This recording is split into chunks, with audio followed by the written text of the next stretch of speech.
Bienvenidos, hermanos, al Instituto Bíblico de la Gracia. En esta noche lluviosa agradecemos al Señor por la oportunidad que Él nos concede de ya estar reunidos para aprender de su palabra en esta materia que lleva por título La Iglesia, la obra maestra de Dios. Y en esta ocasión vamos a tocar el tema, los varios problemas que enfrenta una iglesia local. Para ello vamos a orar. Señor, gracias te damos esta tarde, esta noche, Señor, de lluvia. Gracias por el privilegio que me concedes de ya estar reunidos con mis hermanos en la fe y poder aprender de tu palabra en esta tarde. Gracias por este tema que vamos a tocar esta tarde y que sea de mucha bendición para todos. Pedimos tu dirección, tu ayuda. Fortalece la vida de cada uno de los hermanos que son parte de este instituto. En el nombre de Jesús. Amén. Hermanos, quiero hacer una pregunta a todos ustedes.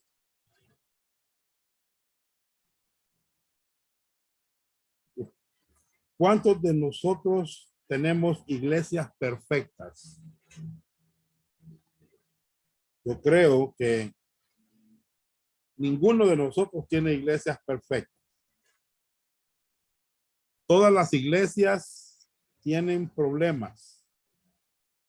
A veces comenzando desde el pastor y luego todos los demás.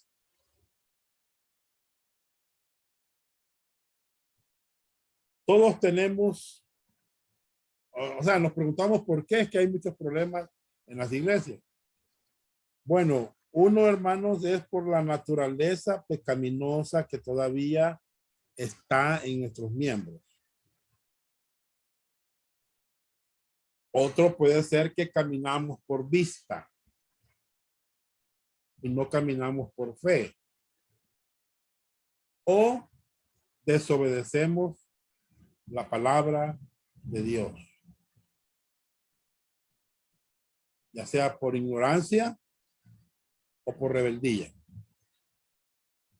Si usted, querido hermano, encuentra la iglesia perfecta, hermanos, no vaya. Porque puede ser que alguno de nosotros podamos arruinar la iglesia. ¿Verdad?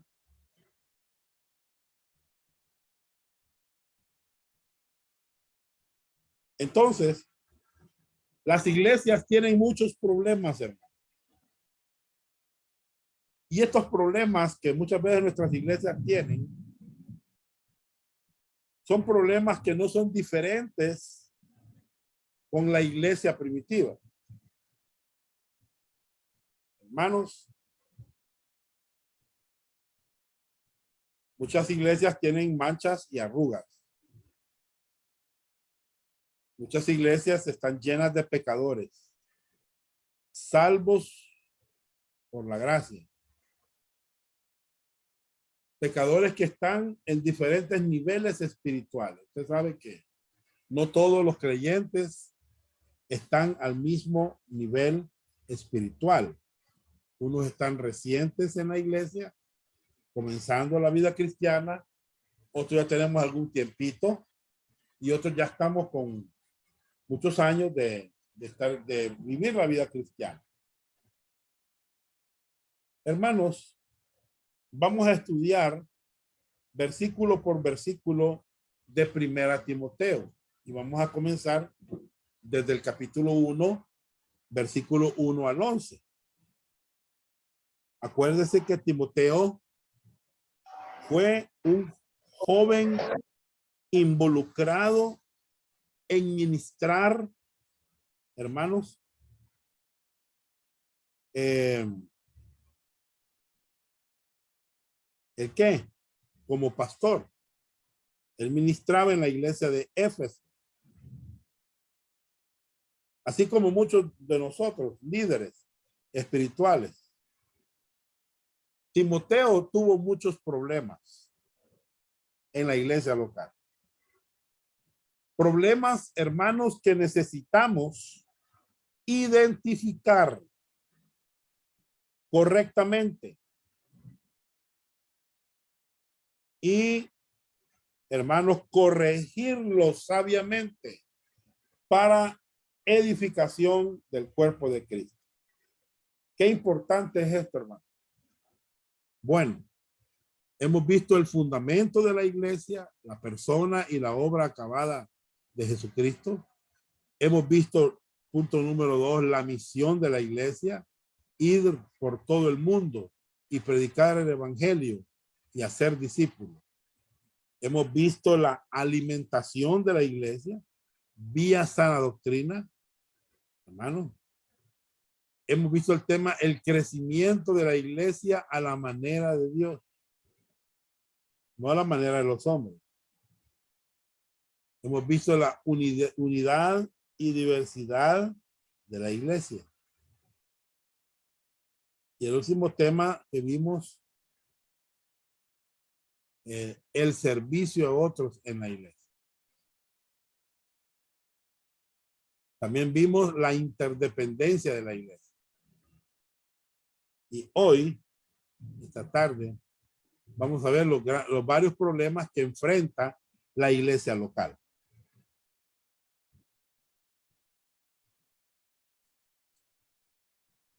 Bien, pregunté, ¿existe una iglesia perfecta?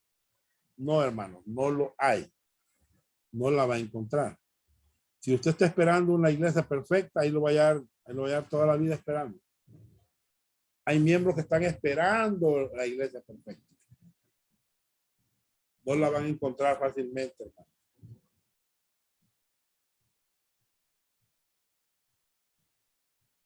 ¿Cuáles son algunos de los problemas que enfrenta cualquier iglesia? Miren, hermano, nos vamos a enfocar en 10 problemas que la iglesia tiene o pueda tener. ¿Entienden? Problemas que quizás un hermano tiene y que uno de pastor tiene que enfrentar esos problemas.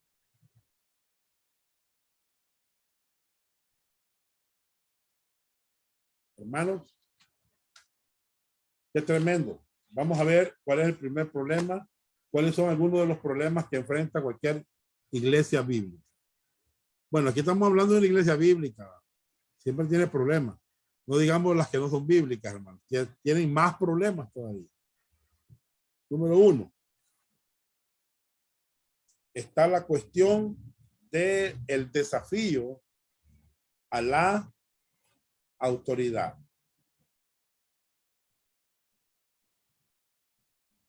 Desafío a la autoridad. Definitivamente, Pablo le dijo a Timoteo, ninguno tenga en poco tu juventud.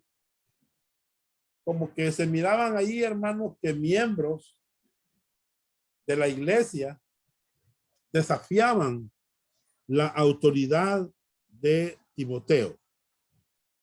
Hay que recordar que primera y segunda Timoteo y Tito son llamadas epístolas pastorales. ¿Por qué? Porque tratan acerca de la iglesia local y de hombres que están ministrando como pastores. Bien. Entonces, en primera Timoteo 3, 14 al 16, dice, esto te escribo aunque tengo la esperanza de ir pronto a verte, para que si tardo sepas cómo debes conducirte en la casa de Dios, que es la iglesia del Dios viviente, columna y baluarte de la verdad. Hermanos,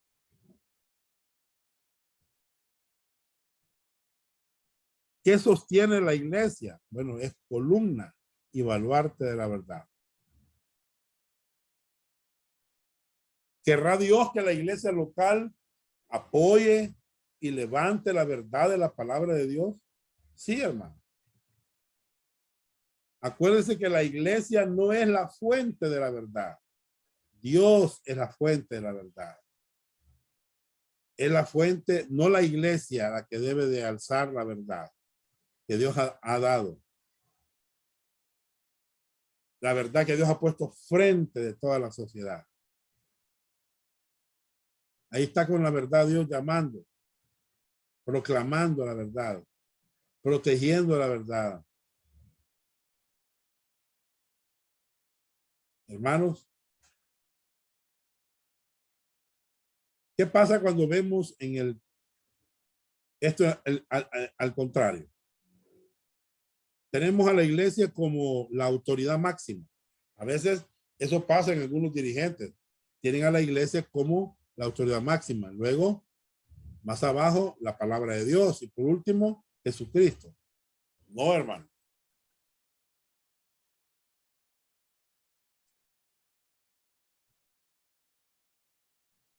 Muy bien.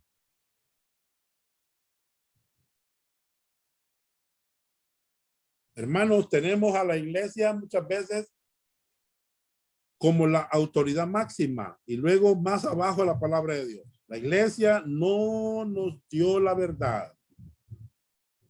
Dios fue quien nos dio la verdad. Y nos la da por medio de la Biblia. Cada iglesia debe estar edificando sobre esta fundación. Hermanos, la pregunta es si en las iglesias locales se enseña la verdad. Porque tenemos muchos enemigos de la verdad. Tenemos la carne, el mundo, el diablo, los falsos maestros, la religión. Acuérdense que Timoteo fue escrita cuando Timoteo estaba en la iglesia de Éfeso. ¿Me entiende? Esa iglesia de Éfeso tuvo el privilegio de tener a uno de los más grandes eruditos bíblicos, que fue el apóstol Pablo. Él estuvo allí enseñando por 3 años.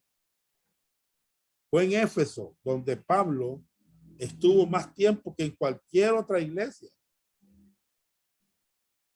Y después que Pablo llegó Timoteo. Y después llegó el apóstol Juan. Entonces, esta epístola, hermano, enfatiza la importancia de algunas doctrinas. ¿Verdad? Pero esto toma el tiempo para profundizar en ella. Porque Timoteo, hermanos, ya sabía la doctrina. Él estaba con Pablo aprendiendo de él. Primera Timoteo habla más de la aplicación de la doctrina, de la sana doctrina, a la vida de la iglesia local. Hermanos, una de las primeras cosas, uno de los primeros problemas que las iglesias tienen es el desafío a la autoridad. Yo tuve personas que desafiaban mi autoridad. ¿Me entiendes?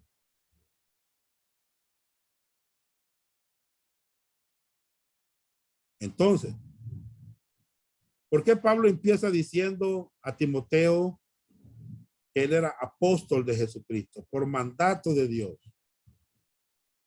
Timoteo sabía eso, hermano.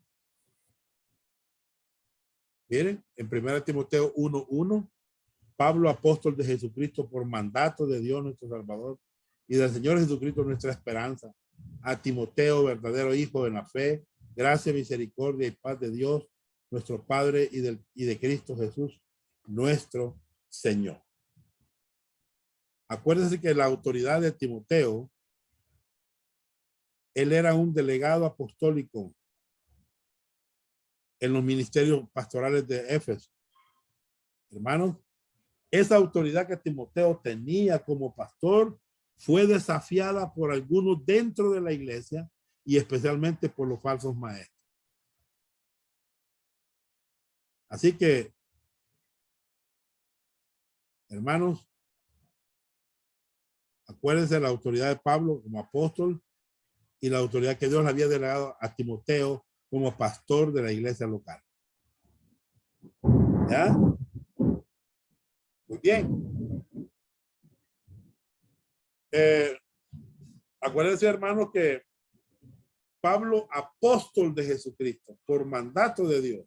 O sea, hermanos, Pablo era un auténtico apóstol. Él cumplía con los requisitos para ser apóstol. Uno, haber visto a Cristo resucitado. Y dos, haber sido nombrado personalmente por Jesucristo como apóstol. Él tenía autoridad espiritual.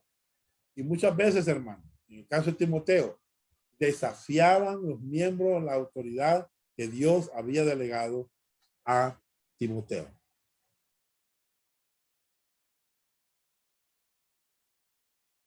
Muy bien. ¿Qué sabemos de Timoteo? Bueno, su madre y su abuela eran creyentes judías y su padre era griego no salvo. Hermano,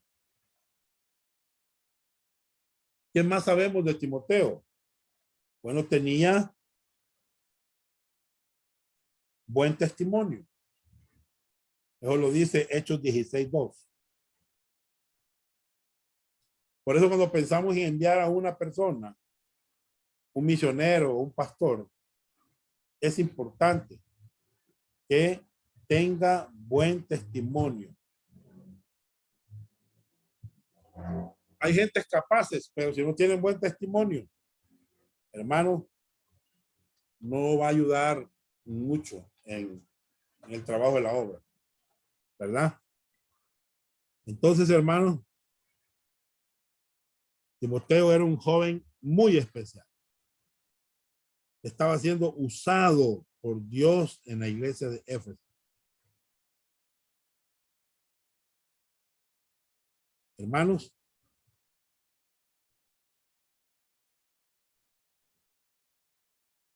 entonces Timoteo espiritualmente había madurado y por eso pastoreó la iglesia de Éfeso.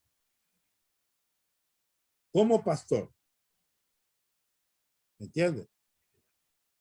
Bueno, él era un poco tímido, era muy inseguro, se desanimaba fácilmente. ¿Verdad? Muy bien.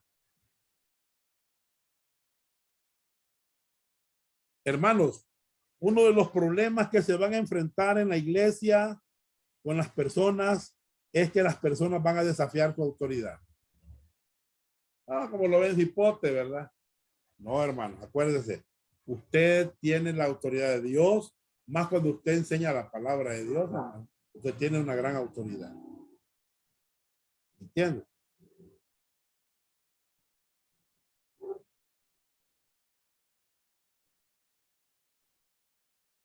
Entonces, ese es el primer problema que enfrentaron, hermanos, Pablo con Timoteo en la iglesia de Éfeso. Desafío a la autoridad.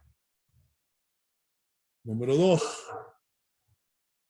Está la cuestión de preparar la próxima generación de siervos y líderes espirituales. ¿Qué está haciendo Pablo? ¿A quién está exhibiendo aquí? A Timoteo. Él fue levantado. Él fue equipado. Él fue él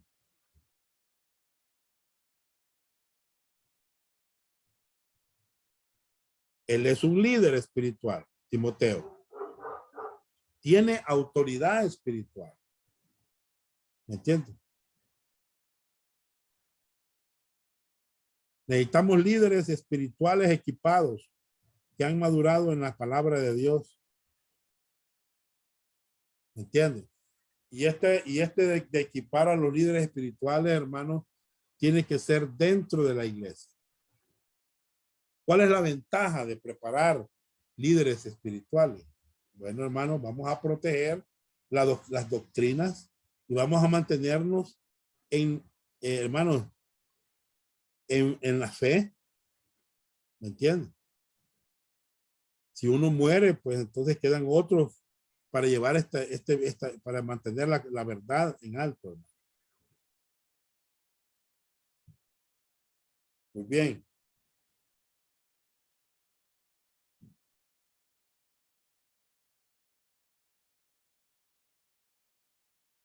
Bien. ¿Qué más? Vamos a, bueno, aquí vemos a Timoteo en el versículo 2, que era un verdadero hijo en la fe. Verdadero hijo, bien equipado, bien formado, hermano. ¿Ya?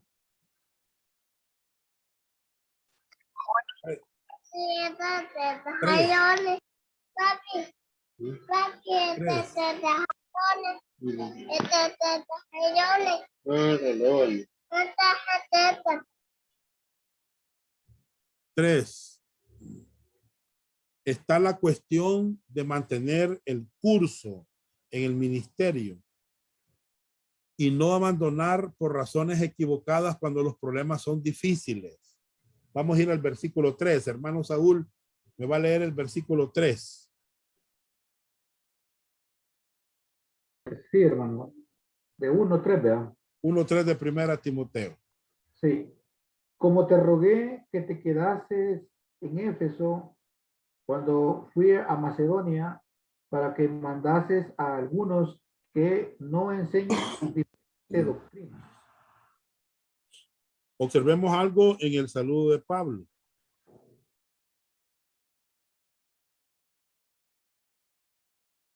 ¿Cuál es la diferencia con otros saludos en sus cartas? Bueno, aquí vemos,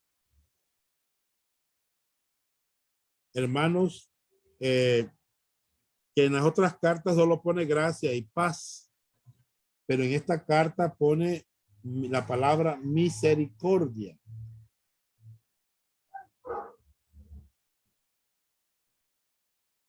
Misericordia. Hermanos, los pastores necesitamos mucha misericordia. En el verso 3, le dice, te rogué que te quedases en Éfeso. ¿Qué implica esta frase? Que probablemente Timoteo quería dejar Éfeso, hermano.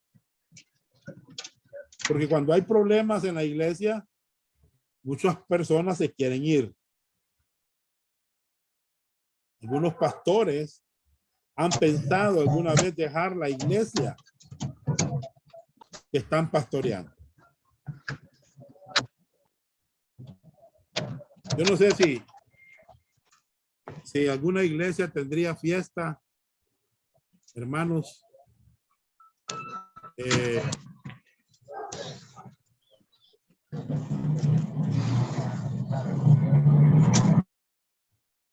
No sé si alguna iglesia tendría fiesta porque usted se fuera,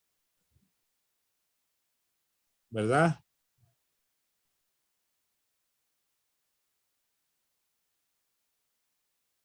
No sé si ustedes han dejado pensar la obra. Han pensado dejar la obra. Porque a veces es difícil. A veces les enseñamos a los miembros algo que a ellos no les gusta.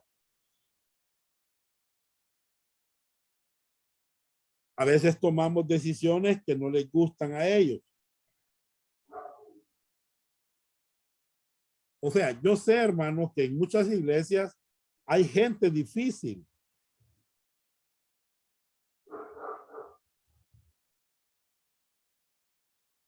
¿Me entiende? Pero a pesar de la gente difícil que tengamos, necesitamos seguir, hermanos. Necesitamos mantener el curso, hermanos. Por ejemplo, hay gente que se resiste a la enseñanza bíblica. A veces ellos se resisten por un periodo de tiempo prolongado y rechazan la autoridad pastoral. ¿verdad? Bueno. Muy bien. Entonces Pablo le rogó a Timoteo que se quedara en Éfeso por una razón válida, para enseñar y proteger la sana doctrina. Ustedes saben, hermanos, que cuando una iglesia tiene un pastor nuevo, a veces lo tienen cada 3 años, hay mucha inestabilidad. Es como casarse con una mujer nueva cada 3 años. ¿Entienden?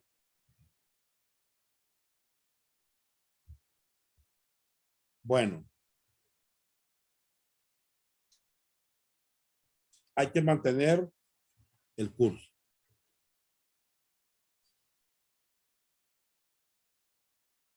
Vamos con la cuarta razón. Cuarto problema que se dan en las iglesias locales.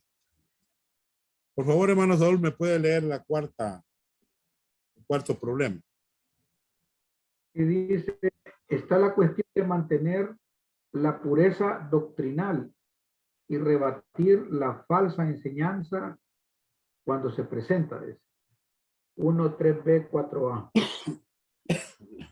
Lea el pasaje.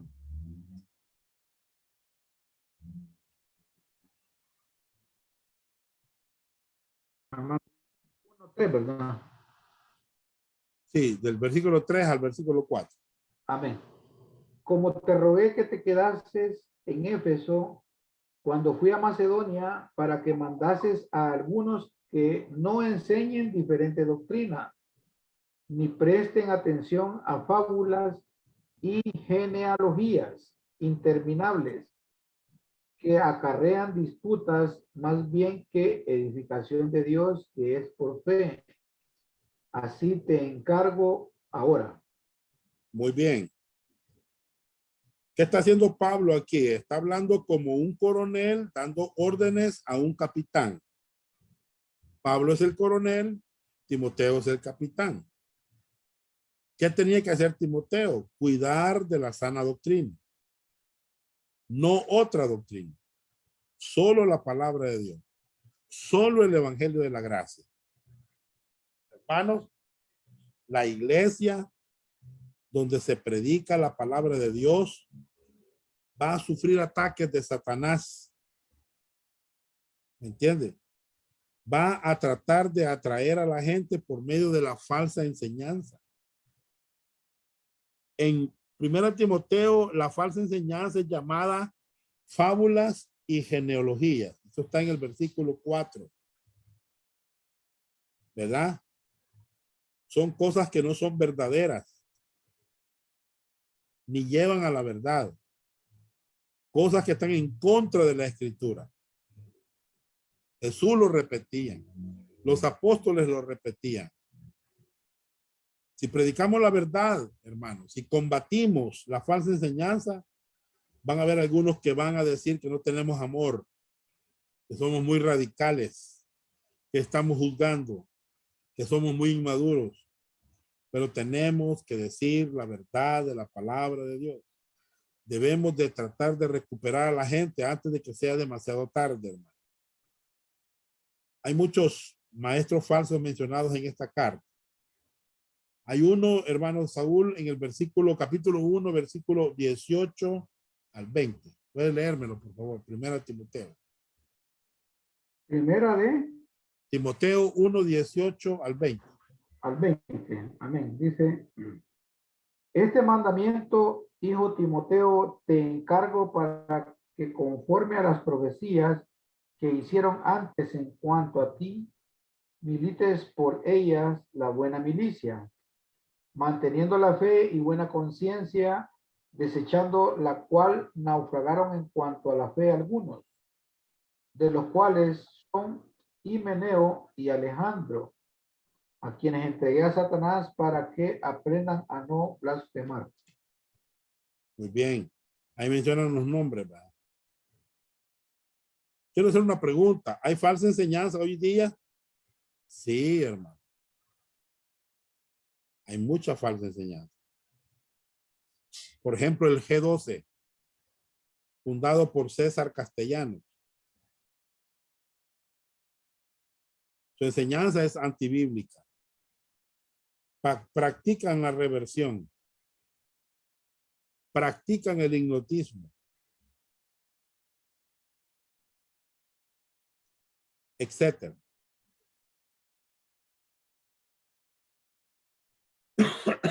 ¿Saben cómo se llama eso? Se llama misticismo. Ellos no enseñan el evangelio. Ellos no hablan de la Biblia versículo por versículo. Ellos no enseñan de la gracia de Dios. Hermanos, tenemos que advertirle a la gente. Hay que admitir que hay falsa enseñanza en nuestras iglesias. ¿Me entiende? Hay mucha gente que le gusta ver a estos predicadores. Están fuera de orden. ¿Qué decía Adolfo Hitler? Bueno, decía, una mentira durante mucho tiempo, la gente va a terminar creyéndola. Y miren, hermano, lo que pasó en Alemania bajo los nazis. Es lo que está pasando hoy en muchas iglesias. Meten mentiras los falsos maestros, la creen. Meten más mentiras, la creen. Meten más mentiras, la creen. Está la cuestión de mantener la pureza doctrinal y rebatir la falsa enseñanza cuando se presenta. Número 5. Hermano Saúl, por favor.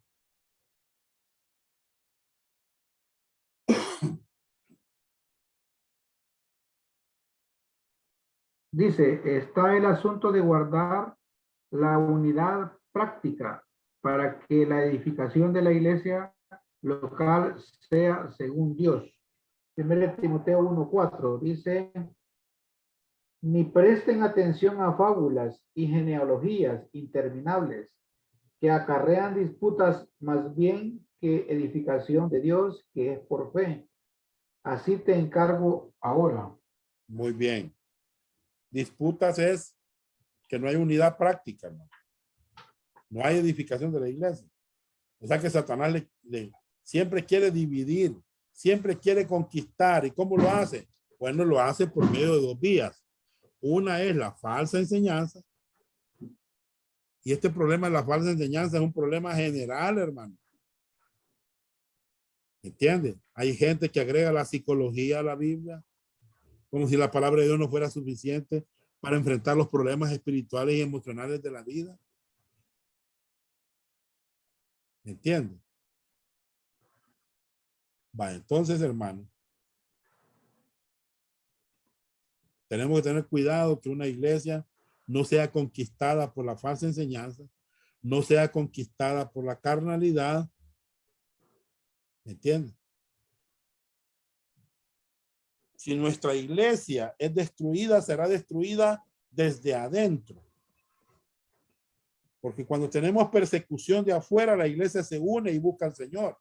Pero cuando los problemas son internos, los creyentes se alejan los unos de los otros y hay división. Por eso la persecución en Hechos 2, en Hechos 8, ayudó a la iglesia. Se esparcieron. ¿Entienden?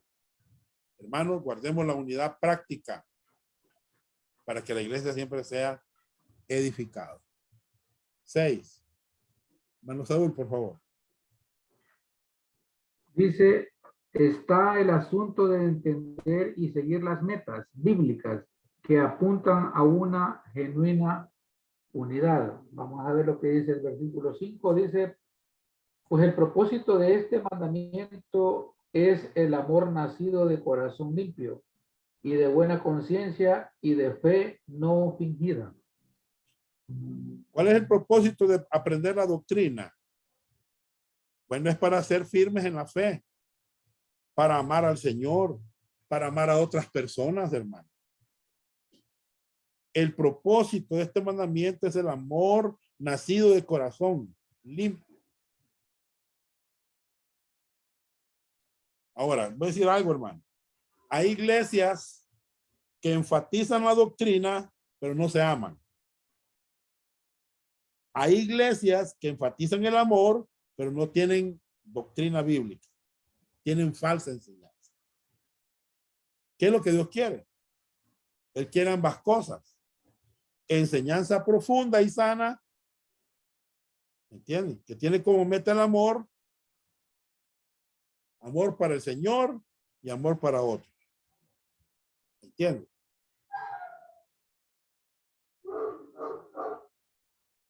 Muy bien. Aquí tenemos una foto, hermanos, de un río. Un río necesita tener una ribera, una orilla. La ribera del río debe ser la sana doctrina. Pero si tenemos una ribera muy dura, sin agua, ¿de qué sirve? Por otro lado, si tenemos agua en el río, sin ribera, ¿qué pasa?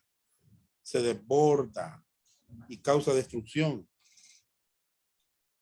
Hermanos, Dios quiere que la iglesia tenga sana doctrina y que crezca en amor. ¿Entiende? Muy bien. Si eso pasa, va a haber una gran bendición, hermano. Hay una iglesia con sana doctrina y con amor. Qué tremendo, ¿verdad? Qué bendición. Si tenemos amor sin doctrina, es solamente emoción, sin beneficio.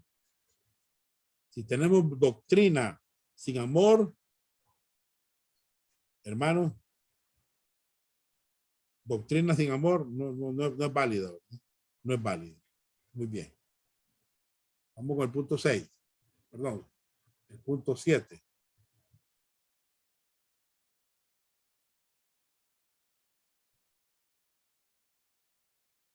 Punto 7, hermano Saúl.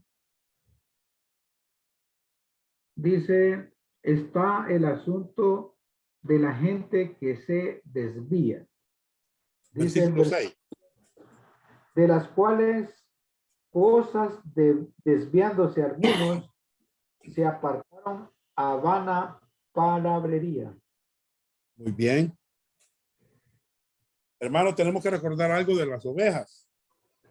Y es que las ovejas se desvían muy fácilmente.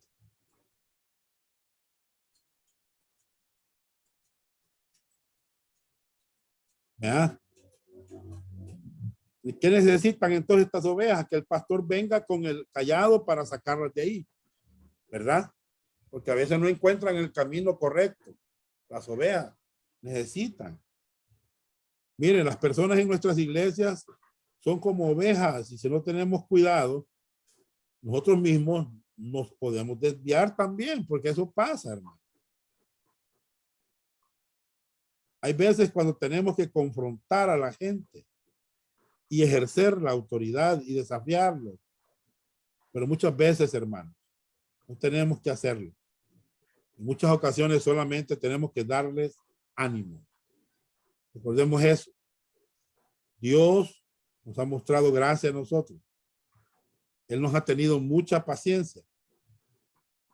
Entonces, de la misma manera, debemos hacer con ellos. A veces toma tiempo, 5, 10 años, ver cambios en la vida de una persona. ¿Ya? Y nosotros a veces queremos ver los cambios en 5 minutos. No, es que si aceptó, decía un pastor, yo conocí un pastor. Si aceptó, ya mañana tiene que quitarse el pelo. Ya mañana tiene que ponerse ropa buena. No, hermano. Debemos de recordar que este es un proceso de cambio en la vida de muchas personas. ¿Verdad? Entonces, este problema de desviarse es un problema serio, hermano. ¿Verdad? Que el pastor tiene que estar listo para ayudar. 8.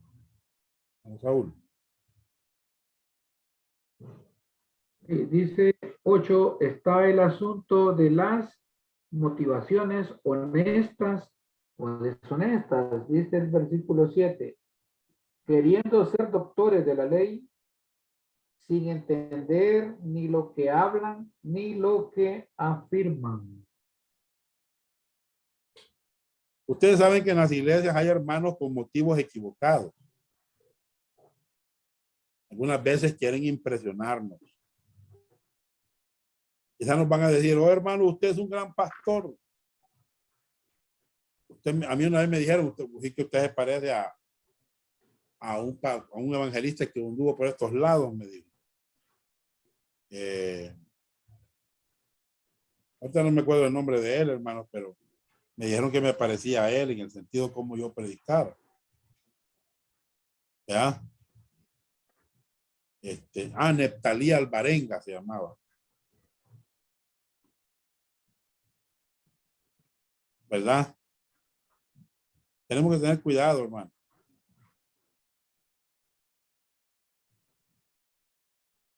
¿Ya? Necesitamos del Señor realmente. Necesitamos hacer cosas para el Señor.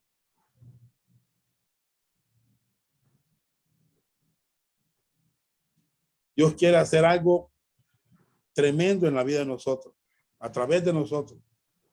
¿Ya? Porque hay gente que entra al ministerio pastoral con motivos incorrectos. Quieren poder, quieren fama, quieren dinero. ¿Ya? Nuestra motivación debe ser la gracia. Nuestra motivación debe ser el amor. Nuestra motivación debe ser el llamado de Dios, serle fiel a Él, hermano. ¿Entiendes? Yo no estoy aquí de pastor por motivaciones del dinero. No, hermano, a mí no me motiva eso, hermano. Yo quiero hacer la voluntad de Dios. ¿Me entiendes?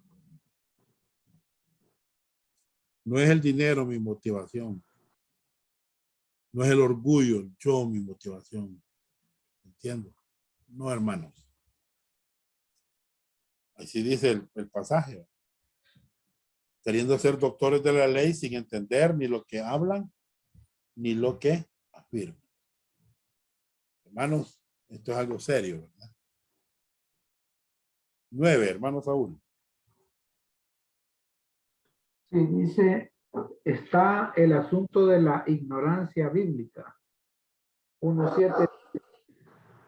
Sí, vemos en el pasaje, Ah, sin entender ni lo que hablan ni lo que afirman. La ignorancia bíblica. Nosotros necesitamos saber la palabra de Dios para enseñarla con autoridad.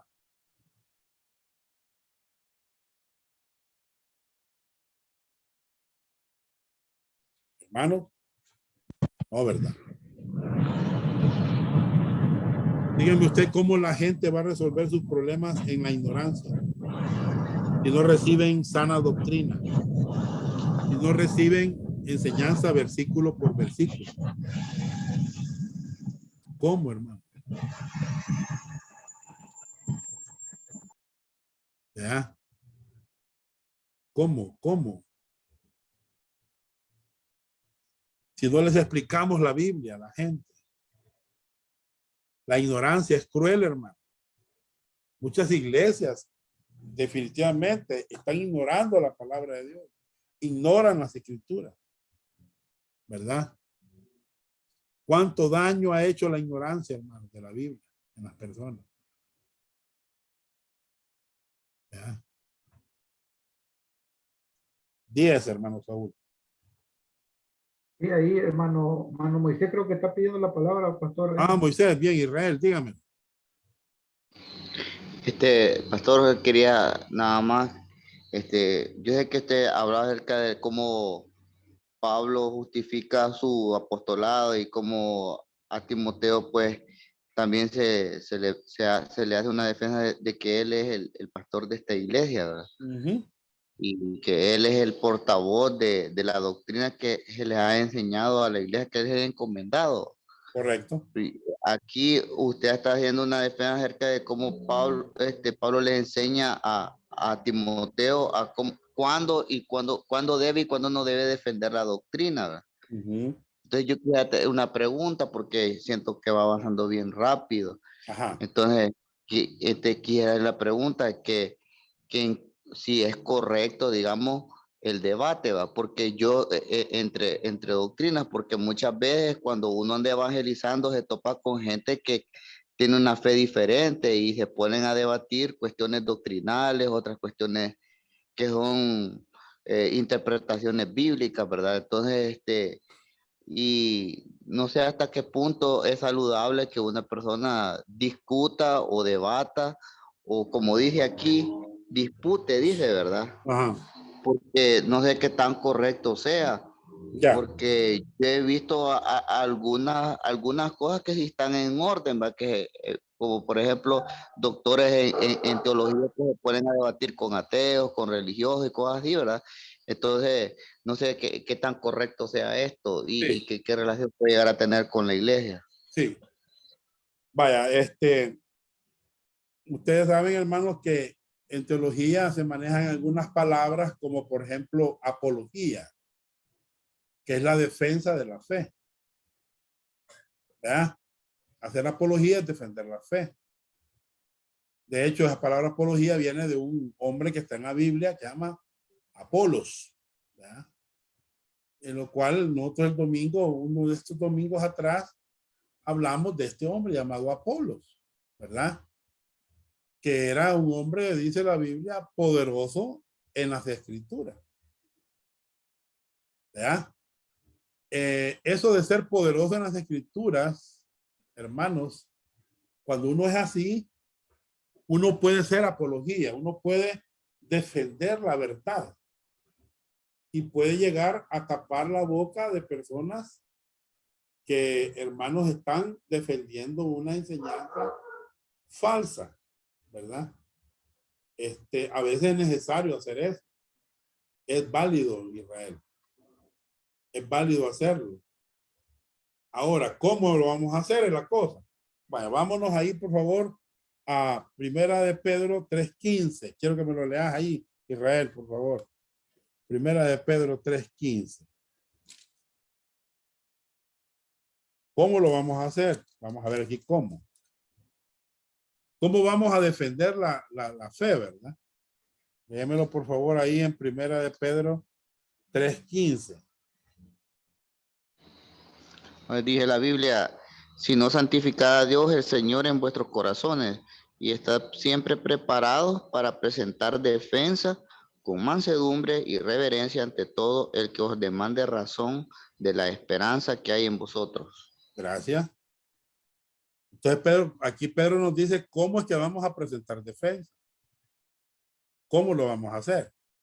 No sacando el machete, ¿verdad? O no dándonos de los puños, man. No. Aquí dice bien claro cómo.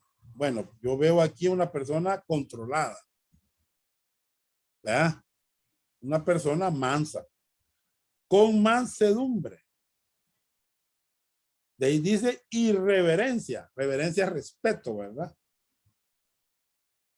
Ante todo el que os demande razón de la esperanza que hay en vosotros. Esa es la manera como podemos nosotros defender la fe. No necesitamos airarnos, no necesitamos, hermanos, enojarnos, ¿verdad? Para defender la fe. No sé si me explico, hermano Moisés, ¿verdad? Por Sí, porque ejemplo, aquí, como lo último que usted mencionaba, el punto 9, creo que está hablando acerca de la ignorancia, y aquí este versículo dice que tenemos que estar siempre preparados para presentar defensa, o sea que si uno ignora cierto tipo de cosas, es mejor sí, no no, tratar de no, disputar, ¿verdad? correcto, es Ujú. mejor no hablar, porque vas a quedar en ridículo, ¿verdad? Mientras que si tú te preparas, ¿verdad? Eh, bíblicamente, ¿verdad? Pero estamos hablando seriamente, ¿va? Porque yo me he encontrado con varios hermanos que me dicen que yo no tenía cómo responderle. Me dicen varios hermanos, ¿va? Y sería bueno que mejor usted le hable, porque yo no pude responderle. O sea, ellos no, ¿por qué es que tienen esa deficiencia ellos? Porque no están pagando el precio de sentarse a estudiar la palabra de Dios, a ser discipulados, ¿verdad? Para que ellos puedan, hermanos, estar preparados para presentar defensa. Si no, no. Voy a mostrarles otro pasaje. Miren. Está en Judas. Vamos a ver. Hermano Saúl puede leerlo. Judas. Sí, hermano, lo busco. Sí, Judas, ahorita lo busco.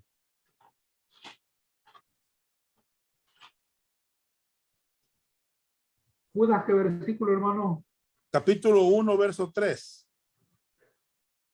Verso 3 dice, amados, por la gran solicitud que tenía de escribiros acerca de nuestra salvación, me ha sido necesario escribiros exhortándoos a que contendáis ardientemente por la fe que ha sido una vez dada a los santos.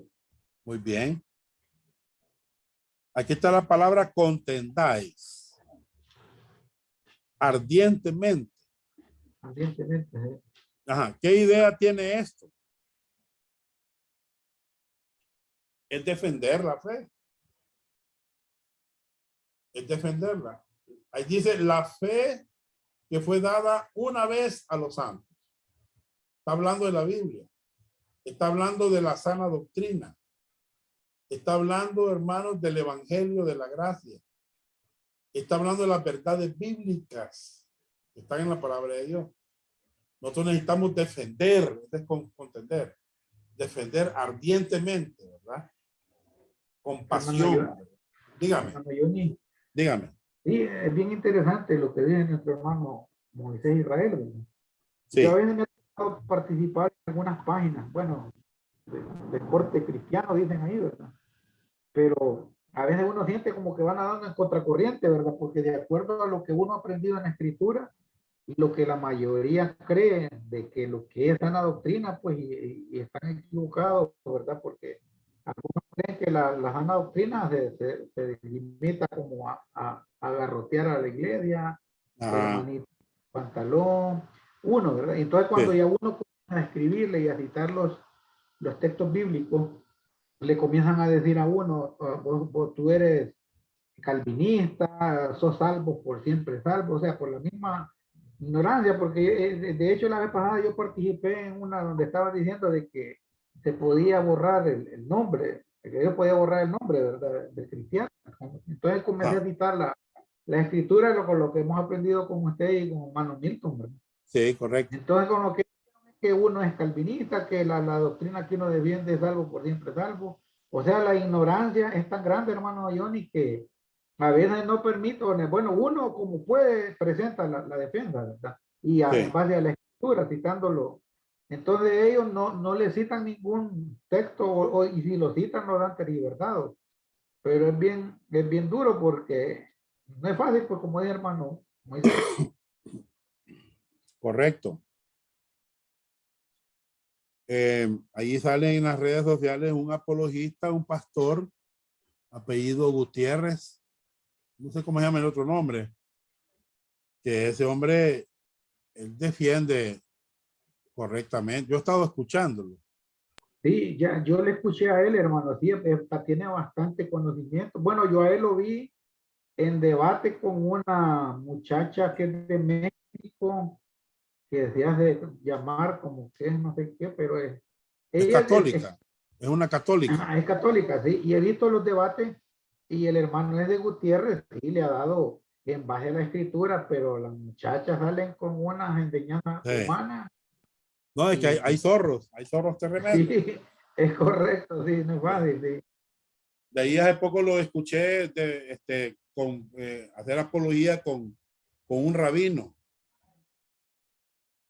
Y vieran, hermanos, cómo agarró al rabino. O sea, tremendo. El hombre sabe la Biblia, Sí, sabe la sí, escritura. es hermano Gutiérrez, sí, es un hombre bien estudiado y se aprende uno porque también a uno viendo la forma de cómo uno puede ir. Correcto. De él porque bien tranquilamente, bien respetuoso. Bien respetuoso el tipo, bien tranquilo. Le da respuestas. Sí. Sí. Entonces, hermanos, eso así tiene que ser, va.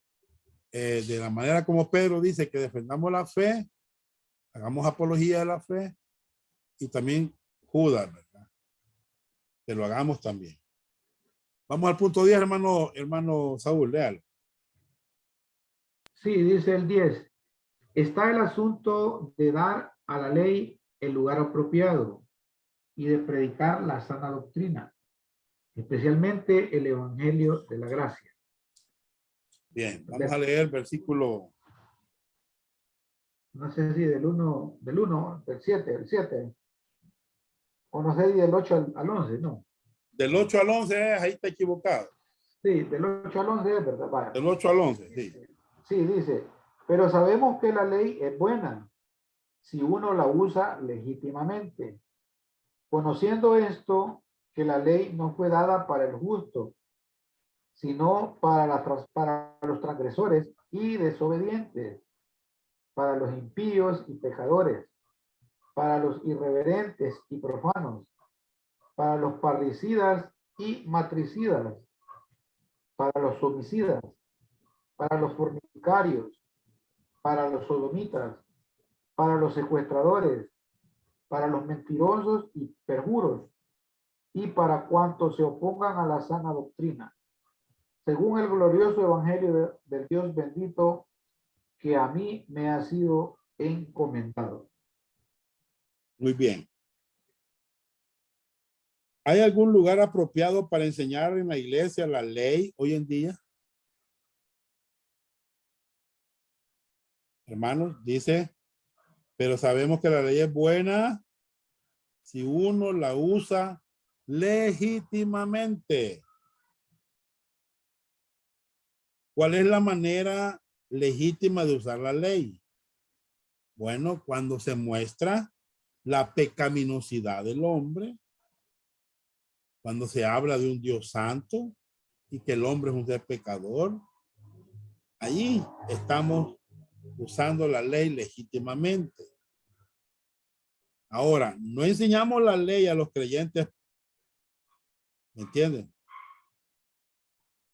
Pero si podemos usar la ley para mostrar a la gente que todos somos pecadores y que merecemos el infierno por quebrantar la ley de Dios. Eso es lo que Pablo está haciendo. Dios es santo, el hombre es un pecador, el hombre es culpable y la pena del pecado es muerte. Entonces la ley nos da un contexto de las malas noticias para el evangelio. ¿Entiendes? Y solamente la gracia de Dios da el remedio. ¿Ya? Y vemos el contenido de las buenas noticias del evangelio. Por eso dice, mire, según el glorioso evangelio del Dios bendito que a mí me ha sido encomendado. Hermanos, aquí tenemos las buenas noticias del evangelio, que Cristo murió por nuestros pecados, que resucitó al tercer día.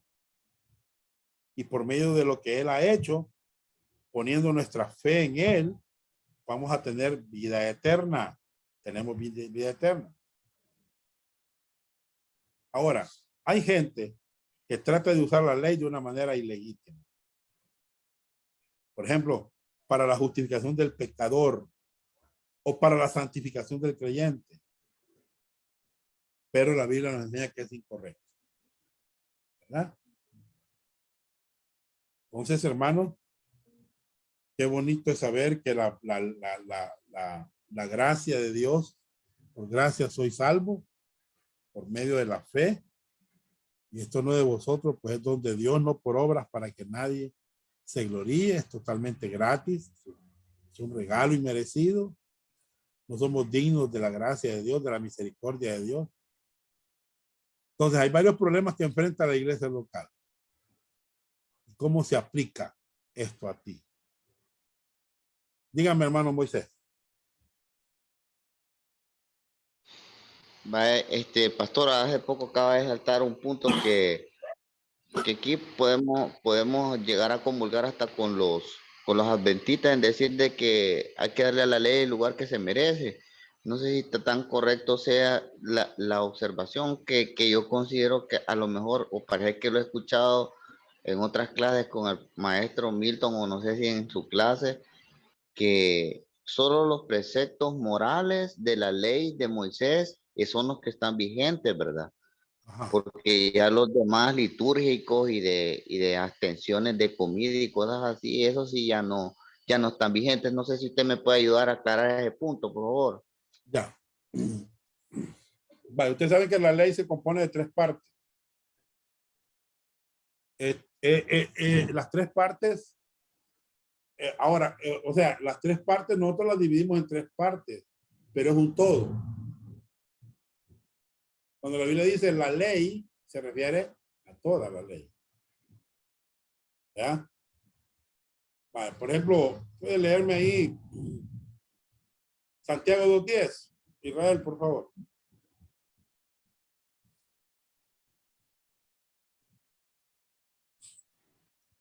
Dice la Biblia en Santiago 2:10, ¿verdad? Ajá. Dice, porque cualquiera que guardare toda la ley, pero ofendiere en un punto, se hace culpable de todos. Vale, tú observas ahí, dice, cualquiera que guardare toda la ley. No solo se está refiriendo a los 10 mandamientos. Se está refiriendo a las leyes dietéticas, a las leyes civiles y a las leyes morales. Toda la ley es indivisible. No se puede dividir. Nosotros sí le hemos puesto divisiones, ¿verdad? Pero cuando la Biblia dice cualquiera que ofendiere, guardare toda la ley, son 613 mandamientos. ¿Ya? Entonces, incluyendo los 10, nadie puede cumplir esos mandamientos. ¿Ya? Nadie los puede cumplir. Entonces, hermano, ¿qué hizo Dios? Mandó a su hijo.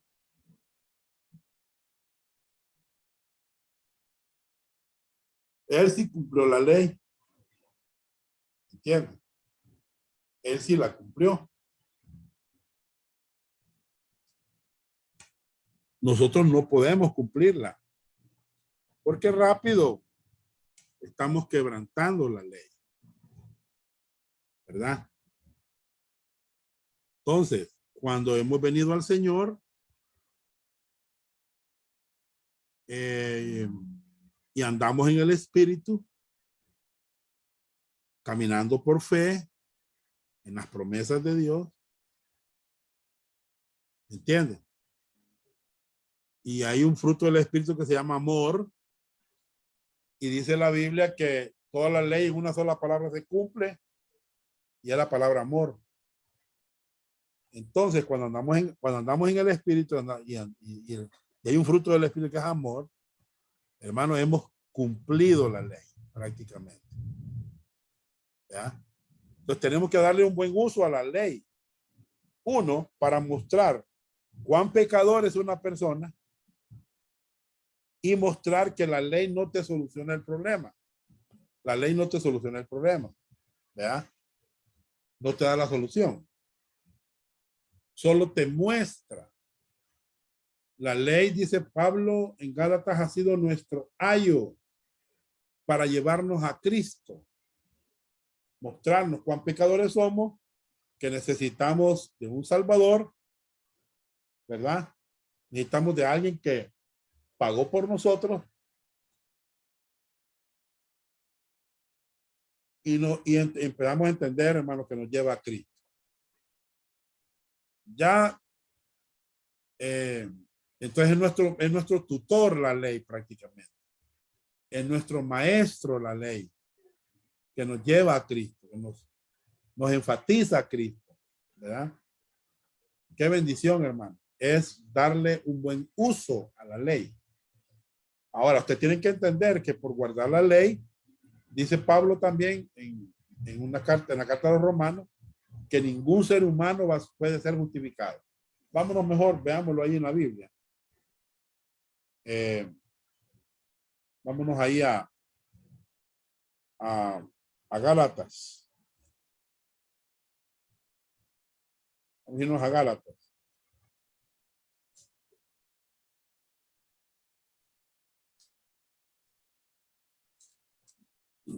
Gálatas 2.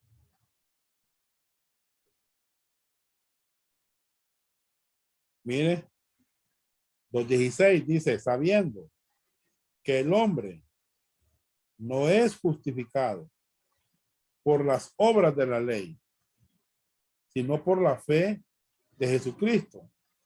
Nosotros también hemos creído en Jesucristo para ser justificados por la fe de Cristo y no por las obras de la ley. Por cuanto por las obras de la ley nadie será justificado. Entonces, bien claro que la justificación no se puede recibir por las obras de la ley. Tampoco la santificación se puede recibir por la ley.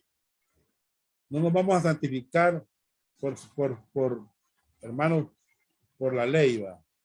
No. Bueno, la Biblia es bien clara por medio de que nos vamos a santificar, ¿verdad? Entonces tenemos que darle prácticamente el lugar a la ley que le corresponde, ¿verdad? Pero es bien clara la Biblia cuando nos habla de que nadie puede ser justificado por guardar la ley, ¿verdad? Nadie.